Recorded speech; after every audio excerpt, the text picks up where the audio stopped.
प्रबल जाड़े थरुची सारा ओडिशा उपकूल उपात उत्तर दक्षिण सबुठी भयंकर शीतलहरी सर्वनिम्न तापमात्रा स्वाभाविक ठारू कम रहुतबारु प्रबल ठंडा अनुभूत होउछि। पारद तलमुहा रही 15 सहरर तापमात्रा 10 डिग्री तले रेकर्ड होइछि। राज्यर विभिन्न स्थान में तुषारपात देखा मिली। शिमिलपाल अभयारण्यर उपर बाराकामुड़े तापमात्रा 1 डिग्री रेकर्ड होइछि। गतकाली घु उदयगिरी रे राज्यर सर्वनिम्न तापमात्रा 4.8 डिग्री सेल्सियस रेकर्ड करा जायछि। सुंदरगढ़ कोईडा मयूरभंजर शिमिलपाल अभयारण्य एवं कंधमाल रायकिया ठारे तुषारपात होइछि। घन कुहुड़ी पाई कोरापुट एवं कंधमाल को येलो अलर्ट दिया जायछि।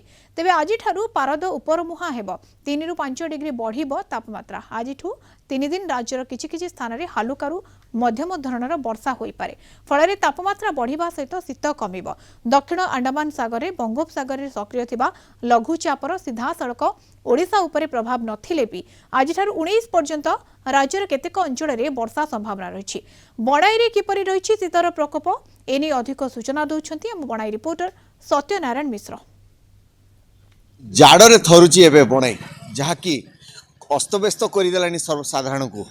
आज आम बणई सहर में अच्छु आम पाखे किसी जन अच्छा वरिष्ठ नागरिक अच्छा आसी बुझा के भली ये शीत होली रोचे। अच्छा कहले केमती शीत लगुच कुहुड़ी केमती प्रादुर्भाव रोचे?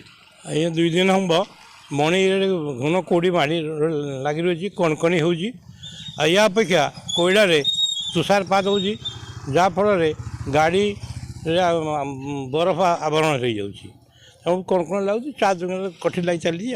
वयस्क लोक मान लगे बहुत असुविधा कारण सका बाहरी होनी मॉर्निंग रे घरे रही भी मुश्किल हो।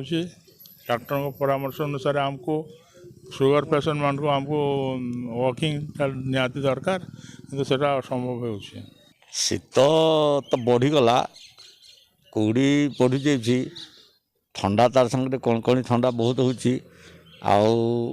एबे शीत माने 7टा बाजब पाखापाखि आसिक बर्तमान जगह कुहुड़ी छाड़ी ना चलला बेलू भारी कष्ट होची। तथापि चलवाई बाध्य बोलिकी टिकी आसिक किसी बाट चलुचु।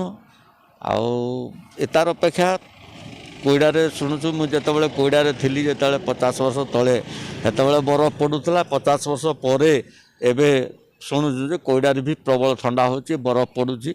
4-5 दिन है एत ठंडा हो चलला बेलू मॉर्निंग वॉक कला बेलू हाथ गुड़ा कणकणी हो तो रास्ता कड़े जिते आम देखु निआ कि पुई होपाक जाकि हाथ टे सेकी हो।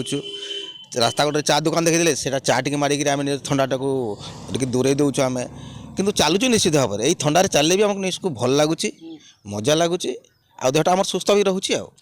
देखुले समस्ते कहते जो ठंडा निआ देखला मैंने से अटकी जाऊँगी तापर चा दुकान गला मन को चा पीवाई रोचे यही सब चली सहित जदि शीत यही किसी दिन आउ रही जाए ताहले निश्चित भाव गरीब लोकों टे असुविधा सम्मुखीन हम।